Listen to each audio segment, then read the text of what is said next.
10, 9. Ignition sequence start. 6, 5, 4, 3, 2, 1, 0. All engine running. Liftoff. We have a liftoff.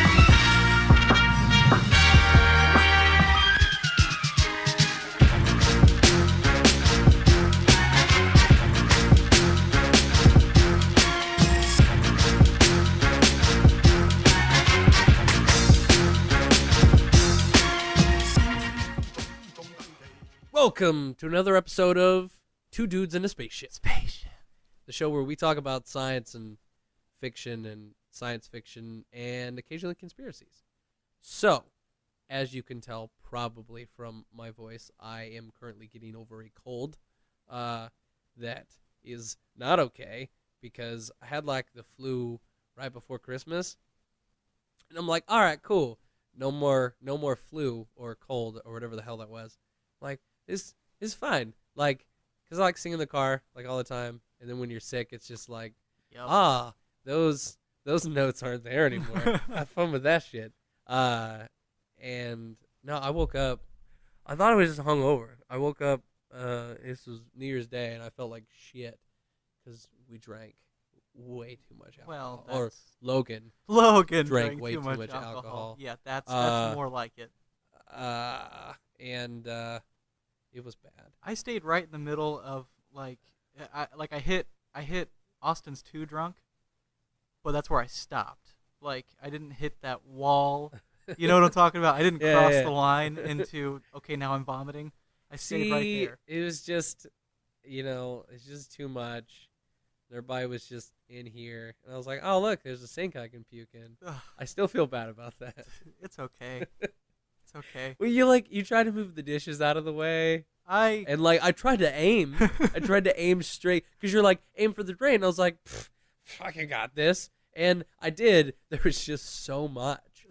The best part about all that pizza. It's just so much pizza. The best part about Logan vomiting in my kitchen sink is the fact that there is a toilet quite literally 6 feet away from the sink. And I will explain to you the same thing drunk Logan explained to you, which was, if somebody had to use the bathroom, because I wasn't sure when I was going to throw up, so I was just kind of chilling. I was hoping it wouldn't happen. But I've got two. Yeah, I forgot, and I was like, I'm not going to put somebody out, make them walk all the way upstairs to use the bathroom, and trying to look out for other people. So fuck it, I'm going to puke on Austin's dishes. That's even better. It's okay. I kind of let that just kind of be like an us thing, like nobody else really knew about it. And my sister washed the dishes while I was at work the next day. So, I mean, it's okay. Did you tell her? No. Oh, okay. She's going to find out when she listens to this. Okay. That's going to be a fun conversation. No, so anyway, all right. So, yeah, I woke up New Year's Day just thinking I was hungover, and I was like, not a big deal. Then I woke up, was it Tuesday? I don't know what day it is. Tuesday. And I was just all congested and felt like I was gross. I was like, nah, it's cool. You just maybe you slept with a fan on. It's fine. Don't worry about it. Don't think about it. You'll be okay. Then I woke up this morning, couldn't breathe, whole body hurts, just wanted to. I'm pretty sure I'm dying. I feel like this is what dying feels like. I kind of just got over like that same thing. Ugh. But the thing that irritates me the most is I get a flu shot every year, and no shit. No, fuck that. Two months after I get my flu shot, no shit, I get like flu symptoms every single year. It's been every single year for freaking 6 years. So me, what I did is I woke up one morning with a fever. I called in sick to work. I was like, nah, dude, if I got a fever, ain't no way I'm coming in. There's no way. Yeah. Typically speaking, I don't know like the science behind it or whatever because I'm not a doctor, but what I've read is like when you have a fever, you're really contagious. And you probably shouldn't like hang out with people when you got a fever. Yeah, that is. I also don't know the science behind that, but yeah, that's kind of the general consensus. It's why they send kids home. I think if you have a fever, because like I think it may have something to do with your fighting the virus the hardest, and your body, it tries to expel shit via coughing and sneezing, etc., etc. I don't know. I woke up with a fever. I called in sick. Everybody was cool. The next day my fever broke, but I still had like the symptoms. I was still coughing. I Yeah. had that weird tickle and like mucus and coughing all the time. I hate that description. I know what you're talking about, but I hate that it's called a tickle because it's never fun. No, It's never fun. your eyes water. Your eyes and water. Your face you're scrunches up. sneezing. So I went into work because I got a lot of shit I got to get done. Yeah. And everybody else is depending on me to be there so they can go to lunch and blah blah blah blah. We take Yep. turns for lunch. Yeah. And I go there and I'm like, hey, everybody, stay away from me. I'm sick. Please God, I don't want to get you guys sick. Like 3 days later, everyone's fucking sick. Everyone in the place is sick. They're all pissed at me because I brought it in. I'm the shithead that brought it into that nice clean area. But I just recently got over it. I still got that weird tickle in the back of my throat. I was talking to a customer today. I still hate that word. I was talking to a customer today, and I felt like a little finger right on my uvula. Oh yeah. And I teared up right in front of this guy. Never met him before. I teared up. I'm like, excuse me. I have to get some water. But I'm still dealing with that crap. This customer's like, who the fuck is this guy? This guy, what's going on with him? Uh, I randomly break down into just emotional turmoil right in front of customers. this carpet is just so nice. It's so But I pretty. don't know why. Yeah.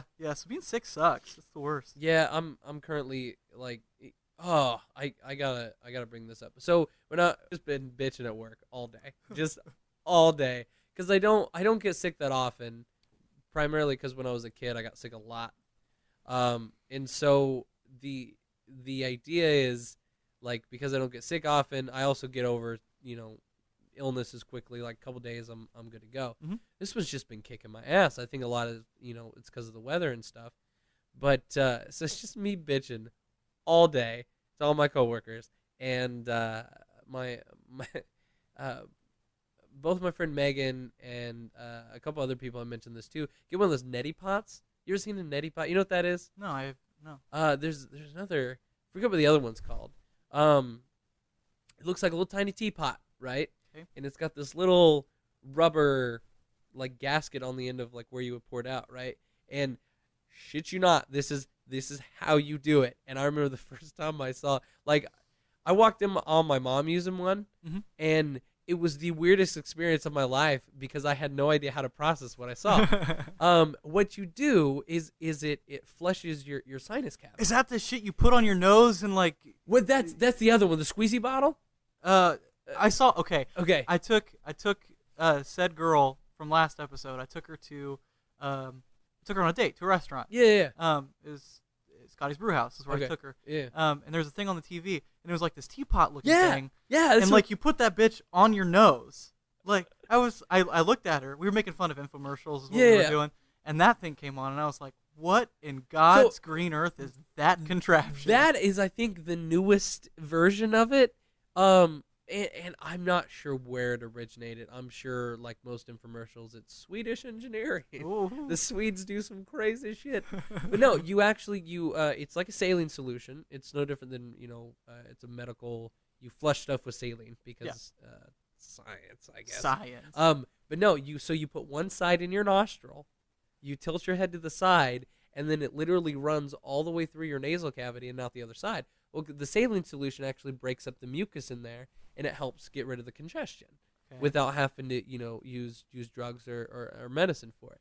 And so I walked in on my mom. I don't even remember how old I was, but I walked in on my mom. So I had to take a piss. Just kid, trying to take a piss. We had one bathroom in my house, mm-hmm. and opened the door, and my mom's just fucking leaning over the sink, with a tiny little teapot, and there's water coming out of the other nostril.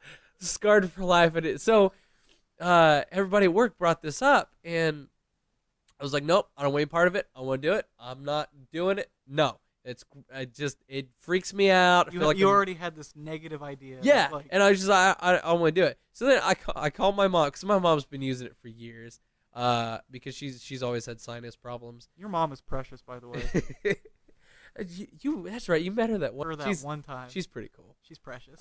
So anyway, I called her up, sick kids do. I was like, "Mom, I feel good." Mommy.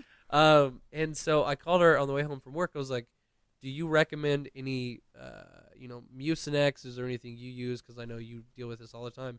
She's like, well, I use a neti pot. I was like, really? She's like, yeah, it works really well. And so she started talking about it, and I was like, fuck it, I'm getting this neti pot. So I went and bought it, and it's just this tiny clear plastic teapot with this rubber gasket. And so I get it home, and I'm looking through the instructions, and it's just that. It's just got this. So somebody had to take those pictures of them leaning over a sink, and that's what it is. It's amazing. You feel way better after. I'm more congested now than I was after I did it, but it's awesome. It's like, I'm gonna flush that shit and then blow my nose. You're good to go.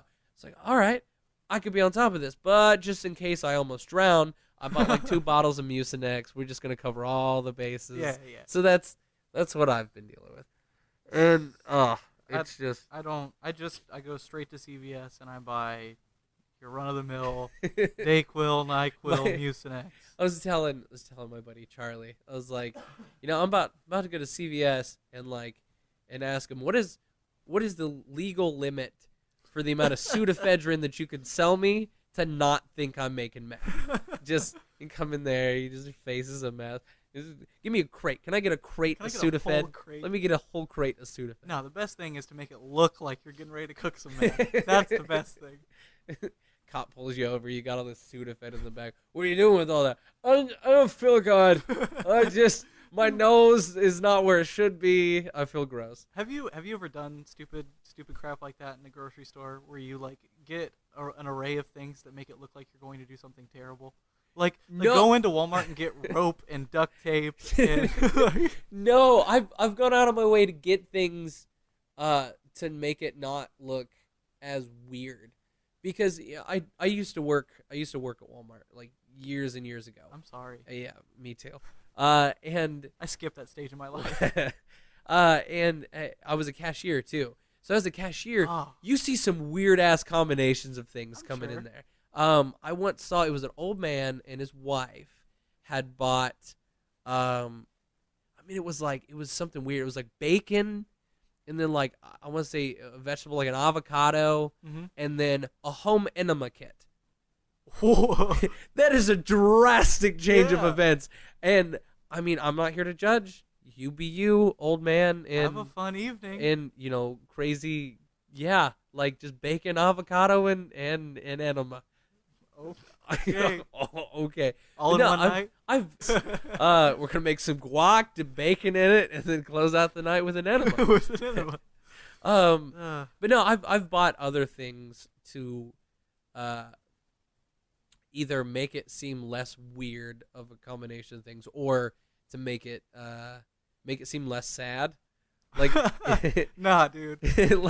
I was only going in for something like beer or something else, and it ended up being something like beer and I don't know, because I wanted Reese cups. It was like Reese cups too, and then I just looked like I'd have my heart broken because I think I bought a DVD too. So I bought this DVD, this 6-pack of beer, and then a couple of Reese cups, and I'm like, I got to do something else. So it wasn't a gift card, but it was something that is clearly a gift for another person. I'm like, I'm buying these as gag gifts. Don't look at me. No, dude, I intentionally go out of my way to fill my cart with things that look bizarre. You're a psychopath. I am. You're an absolute psychopath. I think one of my favorite interactions that I've ever had with a cashier was at the CVS, my local CVS. I went in just to strictly buy condoms, and this was recent. I not like I had plans or anything with them. I just bought them because you in case you need them. Yeah, it's safe. It's safe. I've got them now. Yeah. But when I went super late. Well, I guess you'd say super early in the morning. It was like 1:30, 2 o'clock in the morning. But I walk in, and of course, the only cashier is this little old lady, which for some reason is more awkward to me than an attractive young woman. I don't know what it is. I didn't know her at all. There's a little bit. I feel like there's a little bit of silent judgment there. Yeah. She's like, what are you going to do later? Well, so what happened was I walked in. I beeline straight for the condoms. I know exactly where they are. Anyway, I beeline for the condoms. I pick out my go-to, take them up to the counter, and she kind of looks down at him, looks up at me, and does this little eyebrow thing. it was a nothing facial expression, but it was everything to me. Yeah. And then she rings him up and she goes, "At least you're being safe." And I was like, "Okay, thanks for your approval, Grandma." Anyway, so she bags him up and she hands it to me and she goes, "Have a nice evening." Like, okay, thanks. Appreciate it. Yeah, that's one of my favorite. One of my favorite experiences there with the cashier. But we should probably like talk about things. I guess. Yeah. So again, I'm 90. I'm 90 years old. I am exactly 90. I am using a wooden number 2 pencil. Is that an eraser topper? Yeah, an eraser topper. Shit. Yeah. You get well, yeah, because the nubbin goes down. You gotta put the new new eraser.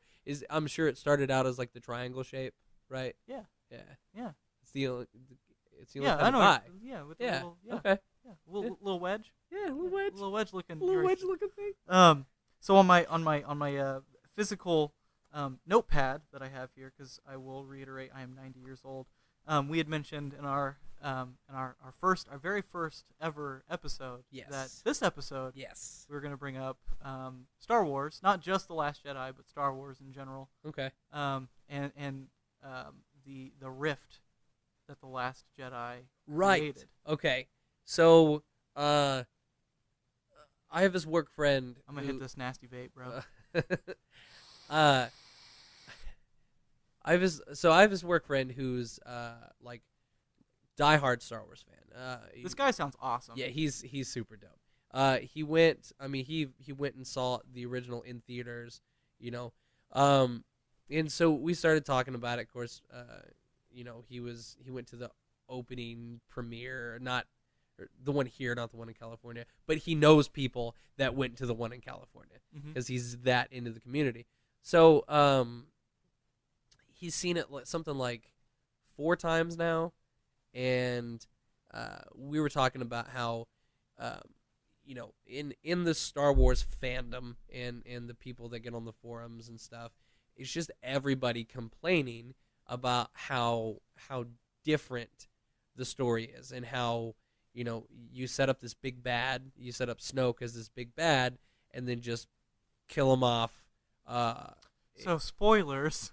Well, we said spoilers last time. No, that's true. That's true. Okay. No, it's a pre-warning, post-warning. Yeah. Yeah. So anyway, it's a thing. Anyway, we'll put that in the description. So, yeah. There you go. Spoiler alert. Right. Anyway, so I know people that haven't seen it yet. That's why I'm saying. Okay, so yes, major spoilers going forward. Yeah. Okay. So anyway, because I want to get really in depth into this. Personally, since we're on the topic of Snoke and his demise, yes. I thought the way he went out was beautiful. I thought it was wonderful because they built up this big bad, yes, and then they killed him off like a little bitch. Well, and the thing was, I don't think you could have had, everybody wanted to see this fight. Even if Rey had shown up and they decided to fight him together, there was no way. He was too powerful. And he showed that. I mean, he's just dangling Rey in the air, slapping Kylo around like a little bitch. It's like, well, he mentioned in the movie that he caused the force connection between him and Kylo. He caused her and Kylo for them to be able to project to one another. Yeah, he triggered that. That's crazy. Yeah. Okay. So, but he couldn't sense that Kylo was getting ready to cut him in half. And that was the thing. Kylo was also insanely powerful, and I mentioned this to a buddy of mine. We were talking about some of the, so the first in this new trilogy is The Force Awakens. Now, I personally think that's got a lot of subtext to it, because if you notice, all of these characters that have Force abilities are way more powerful than anything that you've seen before. A Force jump here, lightsaber throw there. Even if you go into the non-canon expanded universe, you don't see anybody as powerful as Kylo. Kylo shows up, holds a blaster bolt, midair, has a conversation with Poe, finishes the conversation, and then lets it go, which is when I saw that, blew my mind. I was like, this film's going to be great. Mm-hmm. So, and then you have, again, huge spoilers. When you find out that Rey doesn't, Rey's not special. Rey doesn't have this special lineage that you expected her. All the fan theories are just completely wrong. So you wanted her to have the special lineage, and maybe she's super force sensitive, has some ancestor that is crazy. There was some fan theories about some of the expanded universe characters who are also insanely powerful. No, she's just a person that just happened to manifest force powers. I'm on both sides of that fence.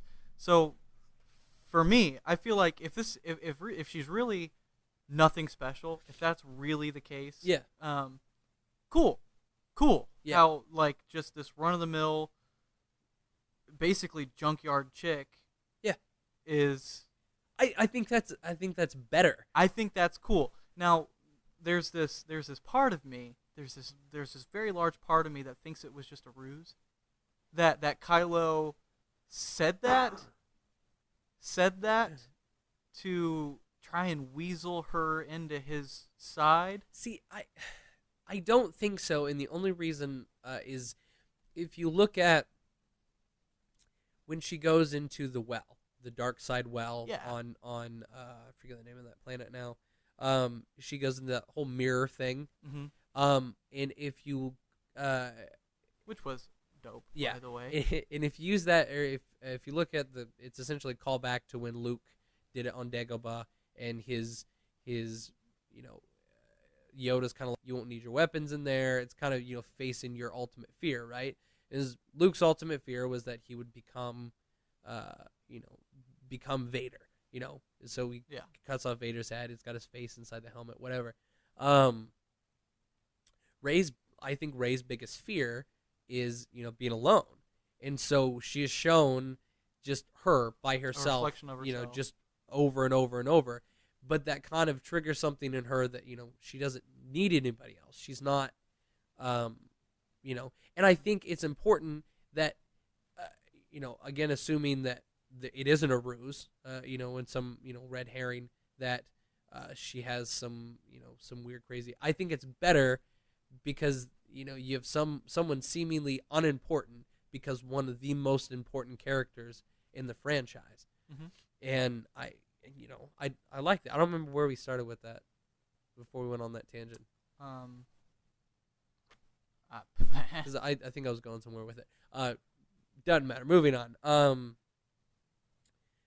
The thing that I wanted to mention, we talked a little bit before we started, and I didn't even notice this. And there's all those Easter eggs and stuff. I didn't notice the scrolls, the Last Jedi scrolls. Yeah, in the drawer. In the drawer, yeah. But the other thing I didn't realize, I noticed it, but I didn't put it together until later. You didn't my brain register? didn't piece it together until on my way home, and I was like, "Oh shit, dog! Wait a second." Yeah, and that's why Yoda says, Rey's got everything she needs already. Yeah, he said there's nothing in there that's useful anymore. It just force channels lightning into Luke's like, what's happening? And then he chuckles. Yeah. Okay, Yoda. All right. I love Yoda. But no, so okay. In the fight sequence after they kill Snoke and then kill all the guards and shit, I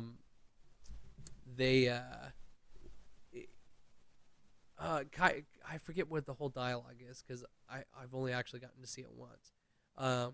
There's another thing too. If you have only seen it once, I've been told by several people that it is the kind of film that you get more out of it every time you see it. It's a multiple watch movie. I've watched it twice. Okay. And I will tell you the second time I picked up on a lot more. So, but no, I guess there's a line of dialogue where Kylo was like, when Kylo explains to her that, her parents were just junkers that sold her, for the first piece of scrap, or for drinking money or whatever. He says he basically he says she's nothing, but she's everything to him. Now, you think that's him trying to, get these two incredibly powerful people together. Mm-hmm. And my buddy mentioned he loves her. This isn't just, infatuation. This isn't like I want her on my side. His thought process was Kylo is actually in love with Rey. He sees something in Rey because Rey is all good, but then touches on the dark side. And Kylo's the exact opposite. He is all dark side with this hint of light. So they are a little bit of this yin and yang. Yeah, they are the perfect balance. And I think that seeing that and seeing that she was kind of just disgusted with him and all the things that he did, and of course that last scene where she sees she sees his projection and then closes the door on the Falcon, is kind of like I don't need you. I don't need your help. I don't need anything from you. And I think he's heartbroken. And so what I think you're going to see is not only regular pissed off Kylo, but regular pissed off, heartbroken Kylo. Yeah. Is going to probably regroup the Knights of Ren, and they're just going to wreak havoc across the galaxy. Now, to go along with that, because the whole Carrie Fisher thing, how do you, Carrie Fisher passed away, so how do you address that if you're not going to kill off her character in the film, which they don't. And again, my Star Wars guru, my guy that I just run all this stuff by, he thinks that the text crawl for the next film, there's going to be a time gap between Last Jedi and this unnamed ninth film. It'd be ninth film. And that it's going to explain there's going to be some time pass because J.J. Abrams has, I guess, said that there's none of the original cast is going to be in it. Chewie's not going to be in it. Leia's not going to be in it. This is all kind of shifting that to this new generation of characters. I think what they did so far with The Force Awakens and The Last Jedi is they were wise in the fact that they brought back all of your nostalgic characters. And you have to if you're gonna completely shift directions with the story. Yeah. So I really appreciate what they're doing. For me, so the first time that I watched The Force Awakens, I was kind of let down the first time. Well, a lot of people complain about how derivative it was and how similar it's. That was it's a New Hope. That was my thing. Yeah. Is I was like, it's just a bigger, badder Death Star. It's a planet-sized Death Star. Cool. That's no moon. That's a planet. Cool. That was a thought on it. But I will tell you, when I went through and I watched it again, I could appreciate the fact that it was, it was kind of like, hey, here are these new characters. Get to know them. This is a tried and true formula that we've made. So without overdoing the story. Yeah. Yeah. So you know the story. You know how it's going to end, mm-hmm. but you're introduced to those characters in a comfortable setting. Yeah. Yeah, exactly. So I will say the first time I was a little let down. I watched it again, and then I saw it from a different perspective where I thought of it as more of a new character building film. Yes. And then when Rogue One was coming out, I didn't know. I love Rogue One. I didn't know the backstory of Rogue One. I didn't know what it was about. So, I try to not get myself hyped up for things. Yeah. Because what tends to happen is I get real hyped up, and then it lets me down, and then I cry like a little girl. So I didn't get hyped up for Rogue One. I didn't look into it. I didn't watch trailers. I didn't do anything. I just waited for the date that it dropped, and then I went and watched it. And when I sat down and realized that it was episode 3.5, I was like, what the fuck is this? Yep. I want episode 8, not 3.5. Yeah. What is going on? That was kind of the thing for Rogue One for me. But again, I watched it again and I appreciated the story. Yeah. And it was awesome. The first time that I watched it, I was like, this is fucking fantastic. I really like this. I think the thing for me with that one was Alan Tudyk as K2. Yeah. just made the. I mean, I'm a diehard Alan Tudyk fan, but just what he did with K2, just so almost apathetic. Yes, I like that. So good. I really like that a lot. Before I forget, there's an Easter egg in Rogue One that I didn't pick up on until after I saw The Last Jedi, because they're tracking them through the hyperspace tracking. They've been working on that technology, right? Yep. When Jyn Erso, that's why I tripped up on that word. When she's going through trying to find the Death Star plans, right? Yep. In those plans, she actually scrolls past No tracking, way. Hyperspace tracking. I didn't notice they that. have been working on it for like 30 odd years. Yeah, freaking A. And of course, this is also before, or this is of course right at the completion of the Death Star. So yeah, it's probably 30, 32, 35 years, whatever, between that moment and that moment in Last Jedi. I didn't know that. I didn't know that those tied. There's no a idea. few other. I think there's a few other pieces of other elements of the Star Wars franchise, and I think I had a conversation with that same guy, because he's a big Disney fan too, about Disney doesn't do anything on accident. No matter how, every single film that they've done, you look at something like, we talked about Moana last week, and how they crafted that story. I guarantee you, and going on a bit of a tangent, everybody's complaining, oh, Disney ruined my childhood, and Disney ruined Star Wars. Disney doesn't control Star Wars. They own it, and they own the rights to it. But Kathleen Kennedy is the head over at Lucasfilm. She's controlling that story. No different than Kevin Feige, who's controlling the Marvel story in the Marvel Cinematic Universe. Disney was just like, here's a fuck ton of money. Let us make toys, and we'll keep giving you money. That's how that works. And that's why you've gotten, you haven't had these stories like Disney-fied, but I think what Kathleen Kennedy did, because some of the complaints for The Last Jedi 2 was that, in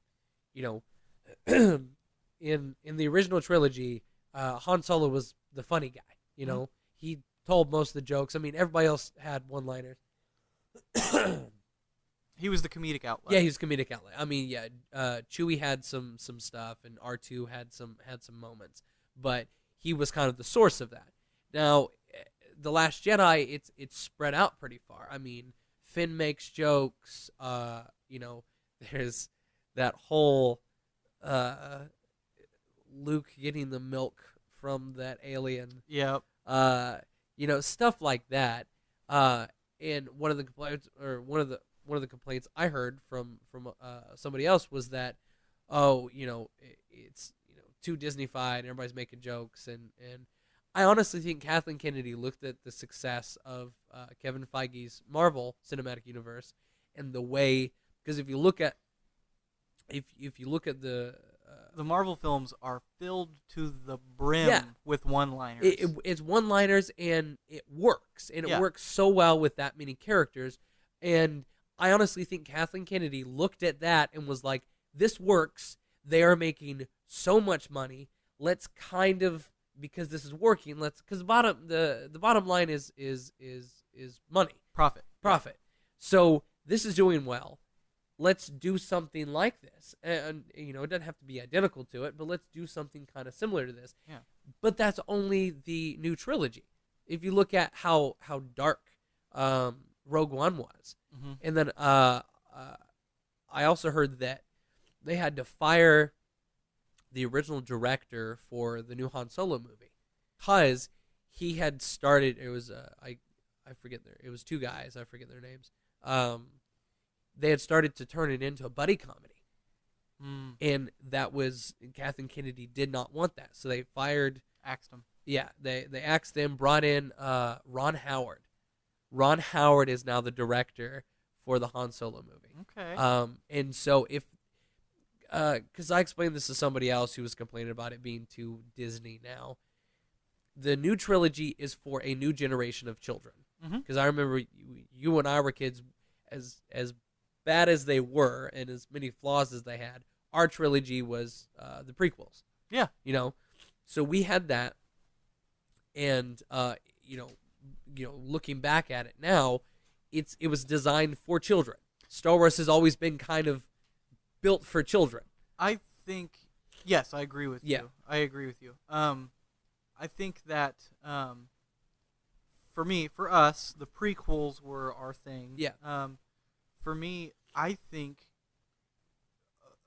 Phantom Menace, bad. It was just Phantom Menace had, seeing it enough times, Phantom Menace has some qualities to it that I can respect as a film.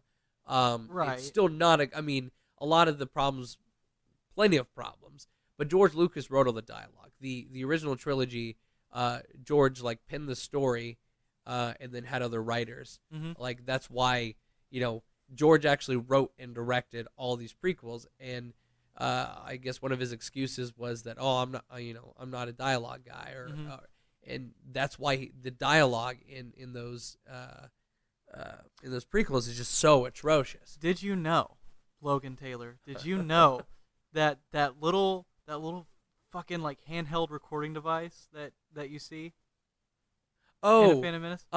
In the Phantom Menace, it is a woman's razor that they remove the blades on. Yep. It's Qui-Gon Jinn's. His communicator is a lady's razor handle. Yeah. Yeah. They just painted what? it. Yeah. Well, you look back at George has always been super into practical effects. That's why I think the original Star Wars trilogy has lived so long, survived so long. No, I think that's great. Yeah. I'm not dissing on it or anything. Because I had no idea until I read it. Well, I read it. I saw the same thing in an article talking about here's all these fun facts about movies you didn't know. Yeah, that's what I did not know. You can't tell. No. And he covers it up enough with his hand just naturally by using it that you can't really tell what it is. But by God, when you read that and you look back at the picture or you watch it, you're like, well, by God, that's a fucking razor. So what I was getting at is the Phantom Menace for me, it was just kind of this blob. It was just a weird blob. Well, this is pod racing. Whoa! And then of course the second one, it was just so painful. Attack of the Clones was a mess. Attack of the Clones was painful. Yeah. The only redeeming quality was that real intense action scene, but the rest of it was just. Are you talking about the one with all of the Jedis? Yes. Yeah. That was the only redeeming. When I watched that film, I just skip straight to that, and then when it's over, I stop. Because the rest of it's just. Well, I not to interrupt, but there's an. It's interesting that you mentioned that because as a fan, I've always struggled going back and. Excuse me. If I'm doing if I'm going to watch all of them back to back, there's a lot of that political stuff with the prequels. Mm-hmm. That's just you're just bored, right? Yeah. So I believe I know he's done one, and I believe this is the one that I saw. Topher Grace, the actor. Yep. Actually went through and re-edited the prequel trilogy as a single film. It is 3 hours long, and it's called The Phantom Edit. And if you can find it on... I've read about that. If you can find it on YouTube or whatever, it's awesome because it cuts out all of the unnecessary bullshit that has to do with Padme and Anakin, as far as you understand their own relationship, you understand it's not okay, and then it cuts out a lot of the unnecessary, the politics dialogue and stuff. So it condenses the rise and fall of Anakin in a 3-hour film, and then you can move on to the to the subsequent movies after that. I'm gonna feel like a huge idiot, but it's escaping me for some reason. What's the name of the third film, the prequels? Oh, Revenge of the Sith. Revenge of the Sith. Yeah. Okay, that one. On the other hand, I loved. Because it's just this dark, stoic descent into darkness, and I love it. I eat that shit up. So for me, the only prequel that I will actually go back and watch all the way through, already knowing Yeah. the other stuff is Yeah. the third one. Just watching that bitter, just spiral into this dark person is just Yeah. It just Well, and you got to credit that the prequel story arc, because the whole it just the level of irony that there is in Palpatine's like, hey, who could like save people from death, but in order to do it you have to become like a super evil dickhole. And so here's all these things you have to do to achieve that level of dark side ability, and consequently that's what forced her, the X-Men, and Padme just gives up because she's heartbroken, etc., etc. So he's the reason she dies anyway. Mm-hmm. And it's just that tragic level of irony I appreciated. Yeah. But it's like, but my biggest problem with that has always been, you're telling me that if I lose a limb or a hand, or shit, if you watch Clone Wars, or not Clone Wars, Rebels. By the way, Darth Maul, cut in half, totally survives. He's actually a big part of the Rebels television series. Really? And yeah, there's this beautiful clip where Darth Maul actually tracks Obi-Wan to Tatooine, where he's hiding out, confronts him, and Obi-Wan just cuts him down like a badass. It is the coolest scene. But the fact of the matter is, he got cut in half and got like robo legs or whatever. And you're telling me in this universe where you pretty much can't die, fuck, General Grievous, he's barely even. Yeah. Yeah. He's got, I think, brain, He's eyes, a robot with like heart, and 3 organs. Yes. Okay. And you're telling me that you can't keep a woman from not dying during childbirth? Right. Get the fuck out of here. Get the fuck out Like, of here. I can see, oh well, Grievous is a mess. yeah. I can see, oh well, complications, or somebody, giving up and just wanting to die. But like in this universe, and I don't know, like, we can't do that. You can't just be like, I want to die. You can't just will yourself to die. Well, do you think that maybe it's because she's wasn't force sensitive? Do you think maybe that has something to do with it? No, see, I don't think so, because I mean, you don't, because Anakin's mom wasn't like force sensitive, and she had Anakin just fine. Okay, true. So, you look. Well, sometimes there's just complications with birth. Like, well, I mean, no. No. In a universe where you can cut somebody in half, stitch them back together, robo legs. Okay, and then so have you're saying lungs and shit dangling out of your. So what you're have 4 arms. I think I see what you're saying is that medicine and surgeries is so on Earth. Yeah, I'm not saying it's impossible. I'm just saying it's so implausible. I see what you're saying. I thought that you were saying that, like, how can you die? I thought that's like what you were getting towards was like medicine is so advanced, obviously, in this. Yeah, well, the excuse the like robot nurse gave was like, she just didn't want to live anymore. She just gave up trying to survive. And I was like, I don't know, like, granted this is different galaxy, but like I'm assuming this similar laws of physics have to apply, right? But like I've never met somebody who's like, well, you wouldn't meet them anyway, but you will yourself to die and you just die. That doesn't happen. Well, I personally think that granted, we also don't have magic or space wizards, so you gotta take, true. You gotta take what you can get, I guess. For me, I think with illness, and disease, and physical harm, I feel like a big portion of your resiliency is your mental state. Well, yeah, I mean, there's broken heart syndrome is an actual medical condition that when your spouse dies, usually the other one goes rather quickly because their health just declines because of sadness. But like, I don't know, like maybe, I guess maybe that's plausible. Mm-hmm. I mean, maybe I'm just a hopeless romantic. I don't know. I don't know. I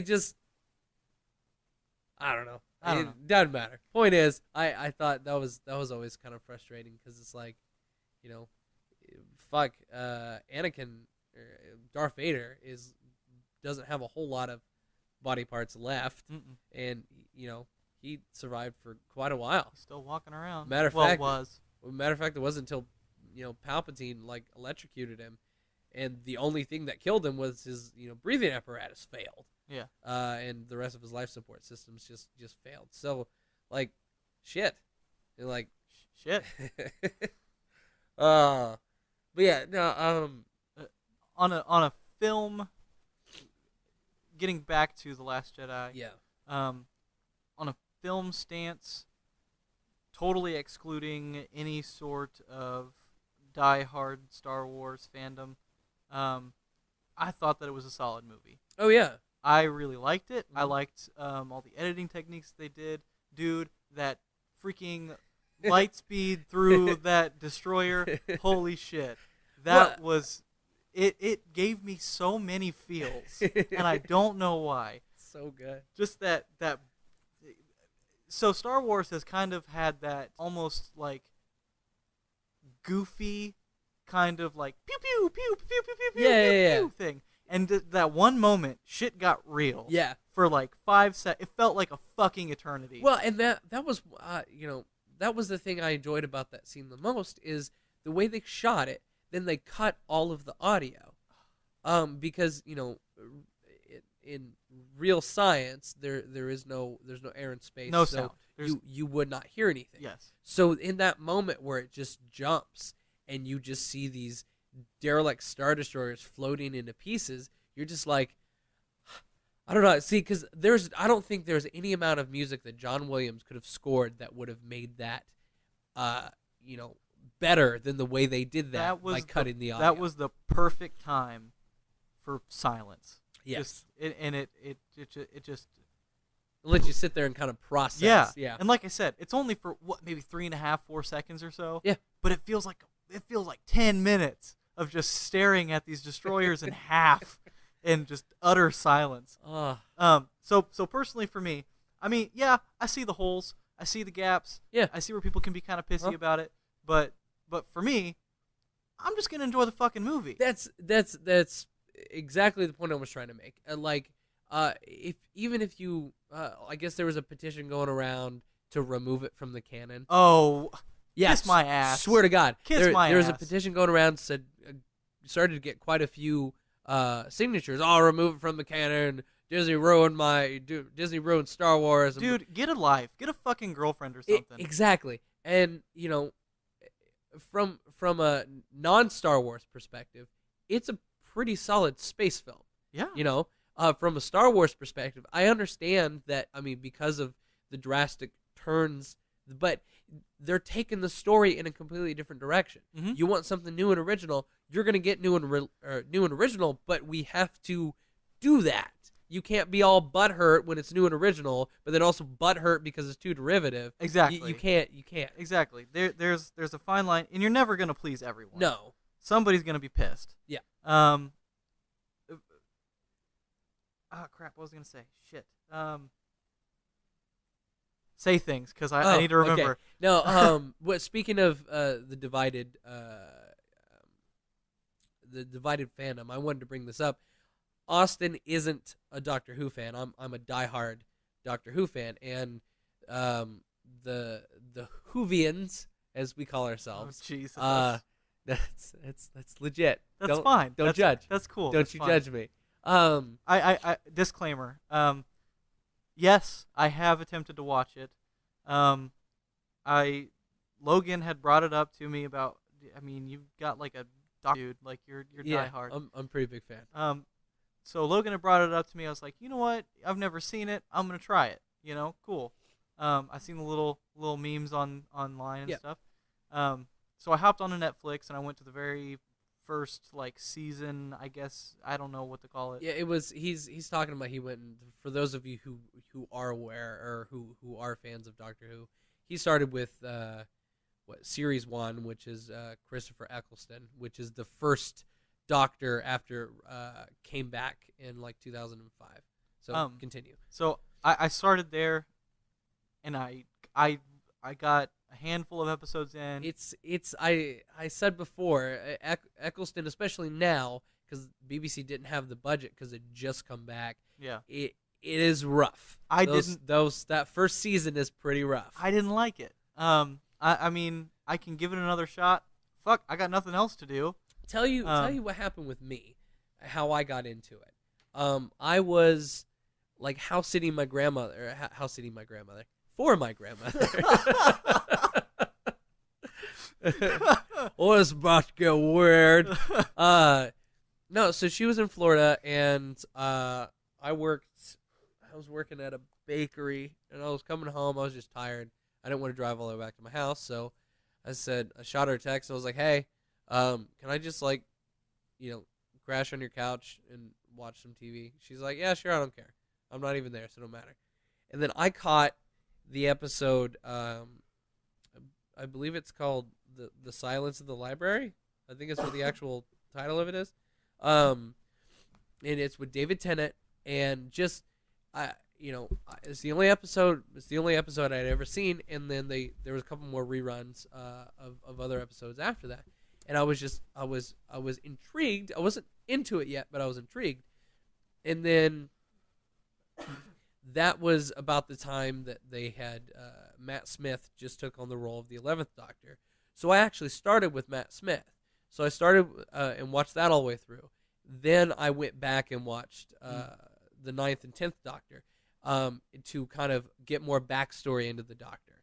Now, technically, you are supposed to watch them in sequential order, but I mean that's just how I watched it. So because Matt Smith was my first Doctor, I just liked who his Doctor was. I still appreciate the other ones, but Smith is my Doctor. So, where I was going with that, the whole divided fandom. In the lore, I don't know how much do you actually know about the character? I know that because I can crash course you what you don't. I know, he's like an alien, kind of. Yeah. And this TARDIS is like his ship. Yes. That's what I know. That's what I know. Without going super deep, because we'll be here all day. The Doctor is from a race of aliens called Time Lords. They are super old, and they were able to manipulate this time vortex, and they can travel through space and time. Now, what had happened was there was a war between the Doctor's greatest enemy, who is this they're called. I'm sure you've seen them, little Daleks. They're look like pepper shakers. Yeah. Have like a plunger arm and shit. Yep. They're like the first enemies I think you see in the very first or second episode of Doctor Who in the 60s. And what they are is they're little mutant creatures inside of this shell, this tank shell that's pretty much impervious to everything, but they view anything that isn't Dalek to be inferior. So they go all across the universe and just basically kill everything. So they're basically space Nazis, if you want to call them that. Okay. Yeah. So they get involved into a war with this ancient race of aliens called Time Lords, right? And so, I mean, they have been locked in war forever. And there's this 50th anniversary special that kind of explains a little bit more about this. And the Time Lords had actually locked them and the Daleks into a moment of time to prevent the Daleks from spreading. Of course, they spread anyway because you gotta have a villain or whatever. Mm-hmm. So all these Time Lords, they all have this ability to, they have these ships, and it's the Doctor's first companion is his granddaughter, and it's her that coins the frame TARDIS, and TARDIS is actually an acronym for time and relative dimension in space. Okay. That's, but at its core, it's essentially a doorway, and the ship itself is actually in another dimension. That's why it's bigger on the inside, and it can be whatever size it needs. So the gimmick, why it's a police box, is because the Time Lords have go back and forth through time, study civilizations, whatever. In the moment that the ship actually materializes into a time, place, what have you, it has this thing called a chameleon circuit that is supposed to scan within however many months and pick a form that's as inconspicuous as possible to not draw attention to itself, because it's highly advanced technology. Mm-hmm. The Doctors landed when he because he ran away from the Time War. He didn't want to fight anymore. He was done. So he stole a TARDIS and left. And now he just travels the universe. So when he landed in, it was like 1965, it scanned the area, picked a police box because those were popular. I mean, those were a thing at the time, and it got stuck. So the chameleon circuit has been perpetually stuck. And there's even a line of dialogue where he explains, I know how to fix it, and I can fix it, but I don't want to. I like it. So it's perpetually stuck as a 1960s police box. But anyway, where I was going with that, again with the lore of the show, when the first Doctor, William Hartnell, he was old when he started playing the Doctor, and the whole show was originally supposed to just be a way to teach kids about history. The whole BBC's whole thing was like, it's supposed to be a show where you have this character that can travel in time to teach. Think of Peabody and Sherman, right? That, but British and with aliens. Okay, so when Hartnell started getting sick and he couldn't do it anymore, they had to figure out a way, because the show was still doing well. They had to figure out a way to replace their lead actor, and without causing too many problems. And how do you do that? So they introduced the concept of regeneration, and so it's again has to do. So all these Doctors are the same. It's the same character. Person. Yes. Okay. And so different faces, same guy. Yeah. So the Time Lords, in order to cheat death, basically, whenever their body is mortally wounded, all of their cells regenerate all at the same time, and they become a different person. I mean, even their personality changes. Still, same memories and everything, but imagine everything you are, all of your memories and everything, but in an instant, you're a different person. Your likes and dislikes change. Your face changes. Your voice, etc., etc. Which allows for different takes on the role while still maintaining that core of who the character is. So time and time again, the Doctor has kind of hinted at, I could come back as a woman at any point. It's a lot. I don't really have a whole lot of control over my regeneration. It's something that just happens. It's random. Yeah. So when all they die and like rebuild, and when they reconstitute themselves, you're just a different person. So this long story is kind of a crash course in Doctor Who history, to explain that this past season of Doctor Who, you saw one of his other enemies, who's like the polar opposite of the Doctor, known as the Master, another Time Lord, had regenerated as a woman. And then there's another point where he encounters a different Time Lord who also gets injured and also regenerates as a woman. I thought from that moment, I guarantee you the next Doctor is going to be a woman. And then it happens, and everybody loses their shit. I think it's great. Yeah. So do I. I don't watch the show. I do not watch the show. I'm not involved. I'm not emotionally invested in it. I think it's great. Like I said in the last episode, I'm kind of like your everyday male feminist. Like, I feel like men and women have the same opportunities, or should have the same opportunities to do whatever the fuck they want to do. And and I think it's great. I think it's a really progressive thing. And you can hate me and throw salt all you want. because I'm not invested. Yeah. But I think it's kind of cool. Well, no, that's where I'm going with that. As a you know, I guess self-proclaimed feminist, you know, when I'm playing video games and stuff, I like a female protagonist. Always have, because, you know, growing up, you know, as a young man, you're hit with all of these images of this is the hero and this masculine hero, and you know, you got like He-Man, G.I. Joe, he's men's men, whatever. You don't really have a whole lot of female protagonists, and I feel bad for young girls of our generation that did not have a strong female like superhero to go after, like an idol, like a yeah, female... like you look at the new Wonder Woman film, fucking magnificent. I have not seen it yet. Written by I believe it actually was written by the director, but it was directed by a woman, starring a woman, about a female superhero. It's fucking amazing. I haven't seen it yet, and the reason why I haven't seen it yet is I am not a DC fan. I can get down with I'm Batman. not either. I can get down with Batman, but that's kind of the biggest reason why I got that hate for Superman. Yeah, is like I just don't like DC. Well, and you know, I'm pretty much the same way, but highly recommend you see Wonder Woman. It is a magnificent movie. That being said, going back to the whole, so you know, you have Star Wars fans freaked out about, everything's different.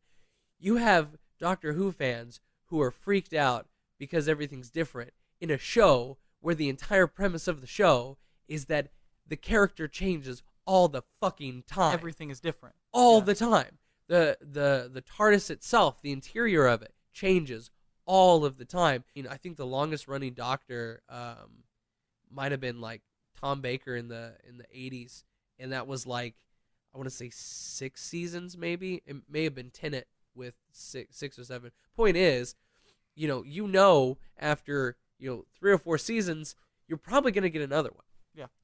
But the show has gone out of its way to explain this can happen, and then it happens, and everybody is still upset about it. Then, first of all, it's the show, okay?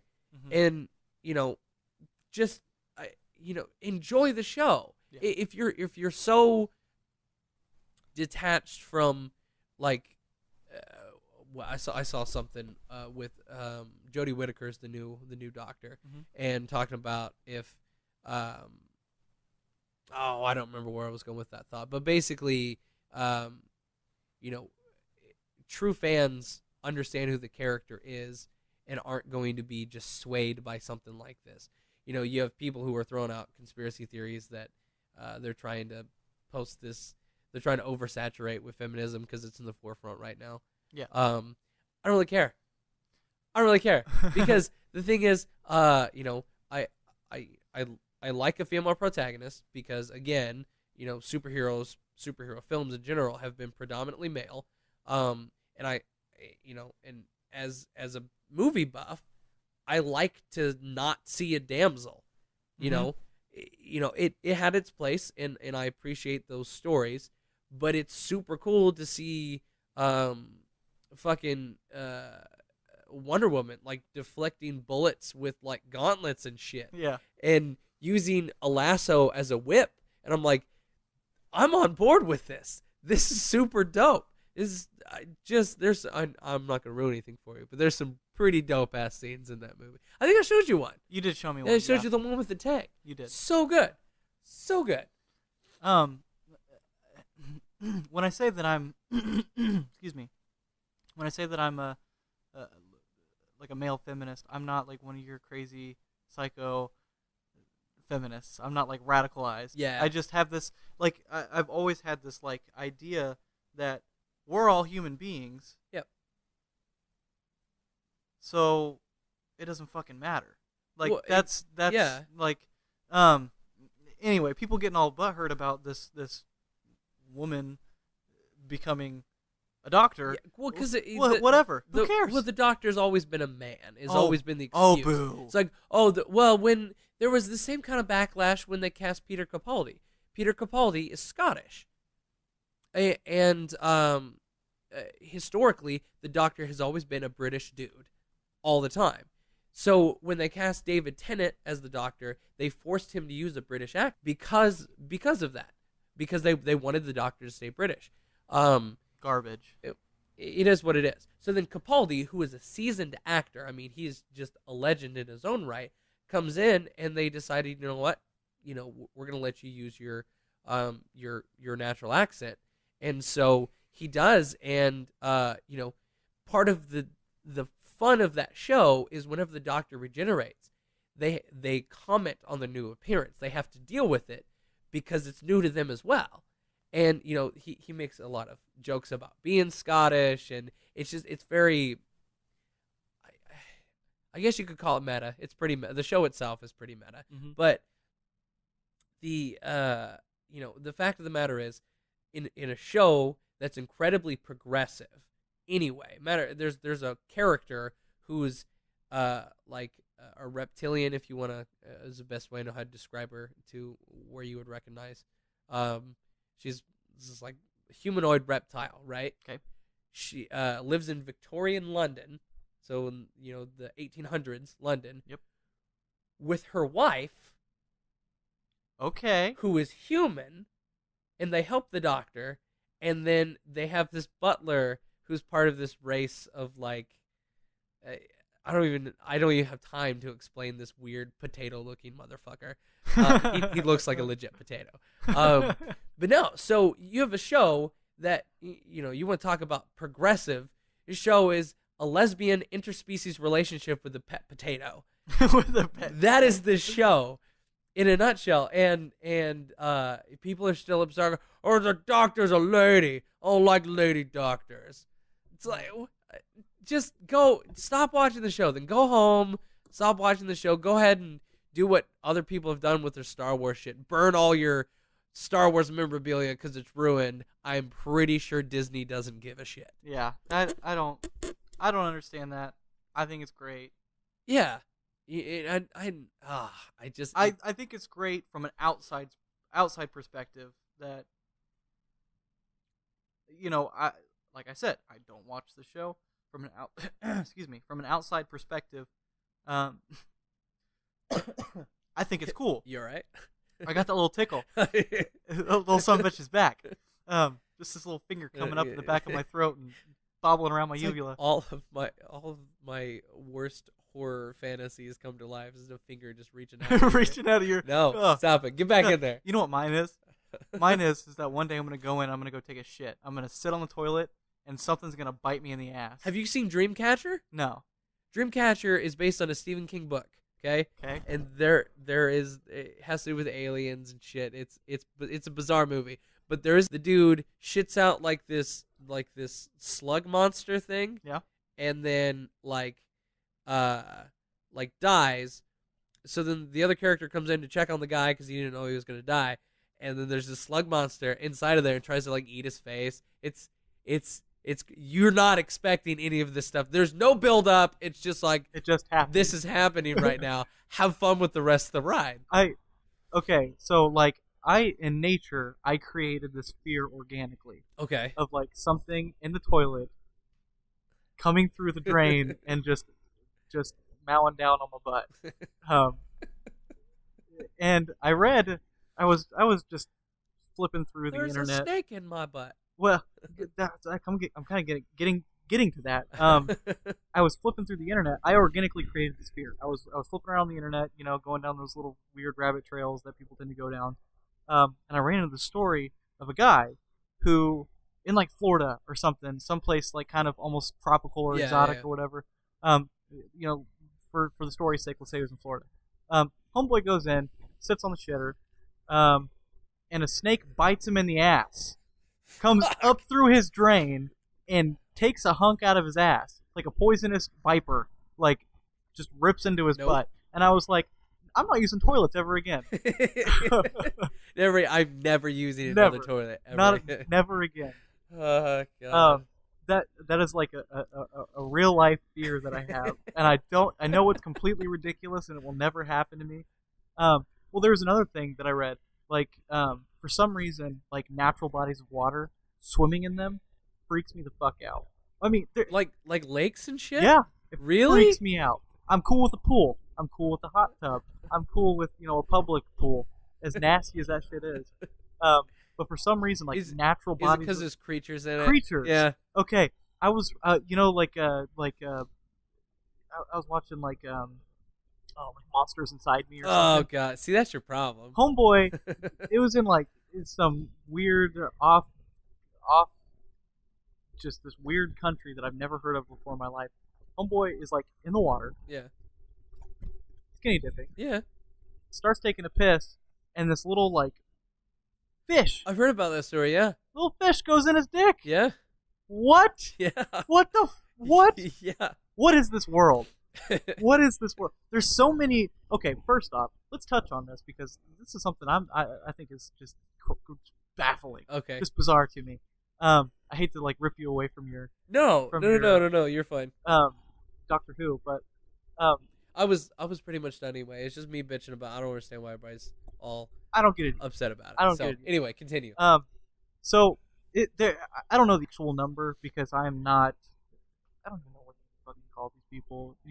Biologist. I don't fucking. Were you talking about how many species that live on this planet? That's what I'm getting at. Yeah. We like there's still shit out there we have not found yet. Yeah. What the fuck? Matter of fact, they discovered a new spider recently that they named. I forget the actual Latin name for it, but it's named after it's Harry Potter. It's a Harry Potter inspired name because it looks like the Sorting Hat from Harry Potter. No shit. Swear to God, I think I can pull it up. Do it. Pull up a picture of it.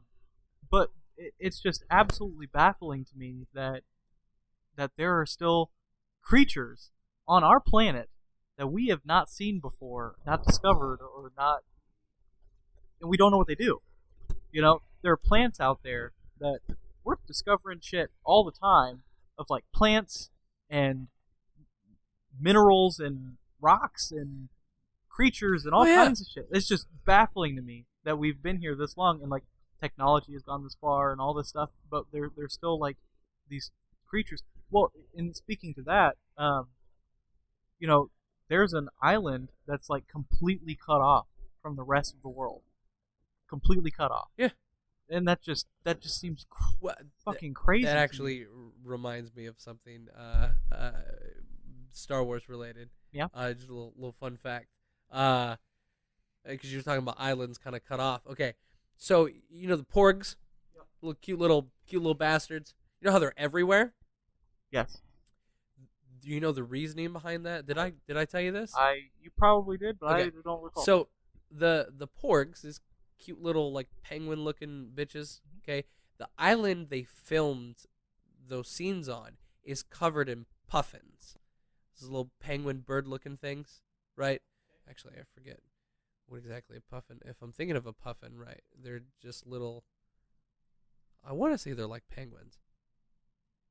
But anyway, so okay, this island. Oh yeah, they're like little. They're like, yeah, you can come over here. Okay, so that's a puffin, right? Okay. It's a little penguin guy. Little bird thing, right? Here, I want to show you that Sorting Hat real quick too while we're here. Okay, the actual name of this species is Irovixia gryffindori.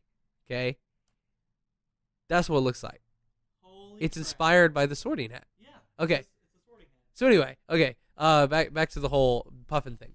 So this island is just covered in puffins, and it was actually going to cost Disney more money to digitally remove all of these puffins from all of these scenes than to superimpose the CGI porgs on top of them. So the porgs were only created out of necessity because the island had too many fucking puffins on it. And I guess they got into everything. You know what I like about the more recent this new trilogy, if you will. I don't know if it's gonna be a trilogy or what. I'm not sure. They're finishing out as a trilogy, and then Rian Johnson got permission to do like his own standalone trilogy within the Star Wars universe. What I like, it's just a small little touch. What I like is how they didn't make it too. They kept all of those weird quirks that the originals had. Like Yeah. like Yoda when he talks. Yes. Like in the prequels, like he was this very fluid, like CGI character Yes. that his mouth moved. You Exactly talking about how they went back to a puppet for Yoda? They went back to like, and when Chewie, makes his little noises or talks, if you will, his mouth kind of moves a little weird, like it did in the originals, and the little what are they called again? The little penguin guys. Oh, the porgs. Porgs. Yeah. I always forget their name for some reason. Like they look goofy as shit, Yeah. and I like how they kept that little quirk. Yeah. Well, I think it's neat that they didn't just totally ditch all that and go super. Well, and I think that's because I think Disney realizes Disney realizes when they decided to do this that part of what makes Star Wars so iconic, like J.J. Abrams, I think kind of set the tone for it, because what makes Star Wars I think so iconic and so believable is George Lucas used all these practical effects, real sets, and he built the ships, and all the shots were like miniatures of the ships for those shots. So it makes them feel more tangible because they're actual real objects. Yep. Somebody took the time to actually model these things, and they feel more real, which makes everything seem more organic. Mm-hmm. Same thing with I think that's what a lot of people struggled with the prequels. George Lucas had discovered, CGI was this useful tool, and then he overused it. Yeah. If you see any behind the scenes from the prequels, I mean, most of that is shot on a soundstage. Mm-hmm. It's a lot of blue and green screens, and versus anyway, so Abrams comes in determined to stick to that vision that made Star Wars so special, and all of those are, there are a few CGI aliens, but a lot of them are costumes, and stuff were handcrafted, and it makes those moments, those when you're just watching the film, you don't think about it, but going back, that attention to detail, I think it's magical. It's awesome, and Disney's always kind of done that, though. I mean, I've actually never been to Disney World, but I will tell you, I never went as a child. Yeah. I thoroughly enjoyed it as an adult. Oh, everybody I've talked to is like, hey, you gotta go. It's like, you can't just wander around Disney as an adult by yourself, by myself with I went with my ex-wife. Okay. We went together. Yeah. And it was fun. It was a lot of fun. Even as an adult, like, you would think that you would enjoy it more as a child. Nah. Well, Star Wars World is opening. Did you hear about this? No. Shit. We have to talk about this. How much time do we have? How many more topics do we have? Rachel Ray. That's it. So, we have probably 10 minutes, give or take, to match time for last week. Yeah, no, that's cool. Okay, so Disney is doing their biggest park expansion ever. I can actually look up. So this is going to be in Disney. Yes. Okay. I can actually look it up here in a minute, but according to the articles and stuff I read, it's going to be so immersive that they're building a Star Wars themed hotel, obviously, to go along with it. Yeah. Again, the article I read is probably 6 months to a year ago. But when Disney says they're going to do something, they usually do it. So this hotel, each floor of the hotel is a different ship deck. So it's themed as a different ship deck. Okay. So, and then they have, because I got this buddy that goes all the time. They have these things called magic bands, and it's like this way that Disney actually tracks you through the park. So when you go and do certain rides or you get your picture taken on stuff, you can actually and then you can pay for shit with it, right?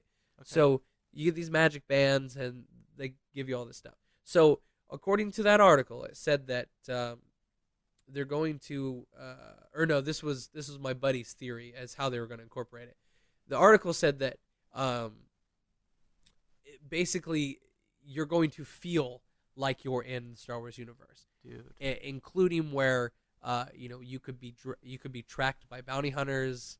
It was so cast members. So somebody playing Boba Fett. Damn. If let's say this is my imagining of how you would do it. Some rebels come up to you and ask you if you can help them, and if you choose to help them, let's say they give you something, and then and somebody puts out a bounty for you, right? So then, in theory, you're wandering around the park, not thinking about it, and there's just Boba Fett that's been following you for like 10 minutes. And that kind of stuff, that kind of immersion is what they're going for, including, I guess, a 1-to-1 scale Millennium Falcon that you can tour. Wow, that'd be cool. But yeah, it's their biggest park expansion that they've ever done. It's costing them a shit ton. 2019, I think, is the opening date. Okay. We should go. Well, yeah. That's where I was going with that. But yeah, there's a whole lot of other stuff involved in this park. But yeah, it's their biggest park expansion. It's going to have a full-fledged cantina, several rides. Yeah. But that goes back to the Imagineers at Disney and putting all this time and effort into it, because their newest park attraction, and I've actually seen some footage of it, is this like Avatar-themed ride. Okay, and in this Avatar, it's like a flight. You fly on you've seen Avatar. I've seen Avatar. The dragon things, yeah, dragon bird things. There's a ride where you ride on those, okay? Okay. But it uses VR, but I guess VR in a way that doesn't feel like VR. Is the best way he could describe it to me. Was like, it doesn't feel like, you feel like you're there. And is it augmented reality or is it virtual reality? Well, it's got to be augmented reality, because he said there's like, but my point is, after because his wife went and did it first, because she had some time off before he did, so she went with some friends, and she had said that when this ride first opened, when people were getting off the ride, they were physically in tears, because it legit is the closest thing that you can get to actually flying. And I was like, holy shit, that's interesting. I want to do it. Speaking of VR, yes, I really want to play some VR video games. Okay. Because, I don't know who makes this video. I don't know. It's just kind of one of those things. I don't know if this happens to you, but you get on Facebook and you click on a video, and then it gives you like a million other videos that you can watch. Oh yeah, I do it. I YouTube hop real bad. The way I know that it's time to go to bed is like, I don't know why, every single time I can start somewhere else, I always end up like X Factor auditions. I don't know how I keep That's going. when it's time to go to bed. Yeah, because I shit you not, I could be watching something completely off base, but you watch one X Factor audition and then like it circles back around. So it's like the internet telling me, you know what, Logan, it's time to stop. It's time to go to bed. Put your phone down. But then I'm just like, but I've not seen this. Yeah. So I was doing that Facebook thing where you click on a video and it gives you like a million other videos to watch. And like I said, I'm not sure who actually makes these videos, but this guy, he makes VR, virtual reality video game videos, and dude's fucking hilarious. Okay. Yeah. Dude is super funny. So there's one particular game that he's playing where it's essentially a first-person shooter, a VR first-person shooter. Right? Okay. And there's one portion of this video when I think is fucking hilarious. He's just trolling the shit out of his teammate. So you literally have to grab a magazine and put it into your I've weapon. I've seen this. Yeah. Homeboy creeps up on a teammate, and he would reload his like AK-47 or whatever, and he'd reach up and just pop his magazine out. So dude would fire the one loaded round and then have to reload again, and he'd just reach back up and take his magazine out. I just want to do stupid shit like that. I don't want to take it seriously at all. I just want to fuck with people. Or he's like walking around with like akimboing desert eagles. Oh yeah. And he's just like flapping it around like birds and just like shooting everything. I know exactly what you're talking about. That is hilarious. I've seen it too. I can't get over that. He just reaches up and grabs his magazine. Dude's like, "Fuck you, man." I saw one of the videos for that game where talking about like how immersion is one thing, but like you have to make it intuitive too. So the guy sat there. He was like an Uzi. So it's a really long magazine.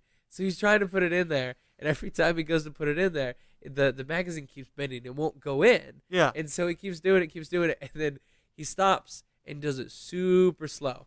And then he thinks he gets it, and then he goes to shove it in all the way, and it just pops out. And then so he turns the gun around to look in it and blows his face off. And it was just so satisfying because I was like, that is the most accurate description of what it's like to deal with VR like that. Yeah, I would like to get a VR headset and just fuck around with it. I mean, there's the cost of stuff is coming down on that. I think HTC Vive is probably the cheapest at I think $6. But what I'm excited for is motion tracking is one thing, but a lot of these games you have the joystick so you can move your character around and then you look, and that's fine. But what I want and what I've seen, I don't know if you've seen them, they're called omnidirectional treadmills. Yeah. Okay. That's what I want. Especially where you physically walk on the treadmill, and that makes your... Because I saw somebody play VR on a treadmill, but it was like a Saw-themed... This was a horror game. Oh, Jesus. So you physically away from shit. And I was like, I want it so bad. That's one thing that I never got into horror games because, okay, I love horror movies. I've watched way too many bad horror movies. But for me, horror video games are on a totally different fucking level.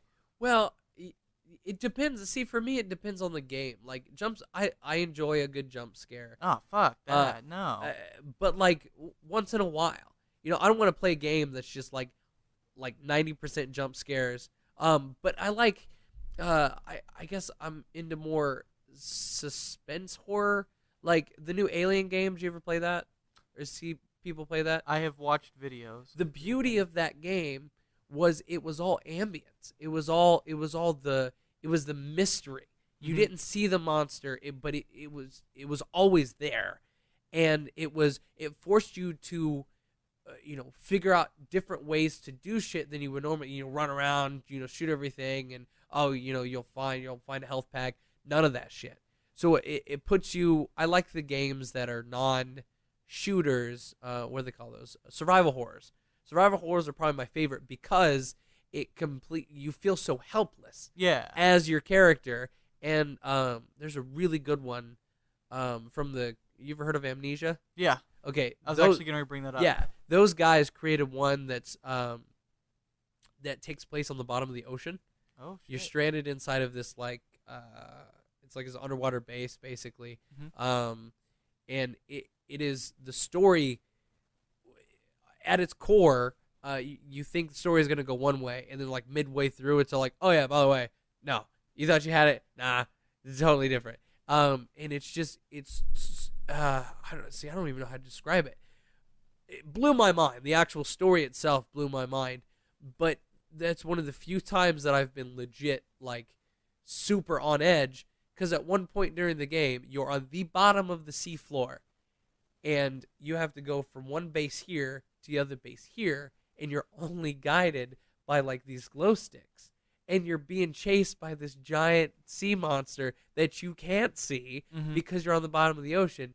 And it's that mystery of, I don't know when it's going to show up. I don't know where it's at. It's watching me. I don't like it, but I'm really enjoying this game. Yeah. So when I do gather the confidence to actually play a horror genre video game, I'd rather see what I'm dealing with. And once it's in the frame, once I've got it, I don't want to lose it. I want to keep it far enough away where it can't touch me, but I want to keep eyes on it. I want to see where that motherfucker's at. I don't trust it. I don't. You're Ryan Gosling. I don't trust you. I don't trust you. Oh, good callback. Never trust a man when you can see his toes.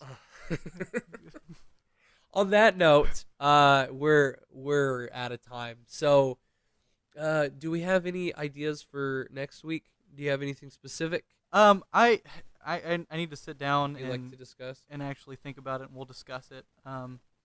Yeah, and if you guys want to like shoot us suggestions that you want us to talk about, I mean, we're more than happy to absolutely to add absolutely social interaction there, or fan interaction. Social interaction sounds bad. A lot of our fans are our social friends. Well, yeah, so I guess at this stage, they're everywhere. No, I'm looking forward to I guess feedback. Yeah, I'm looking forward to feedback. So, if there's things that we're doing or not doing that you would like us to do and or not do, that was a fun sentence to say.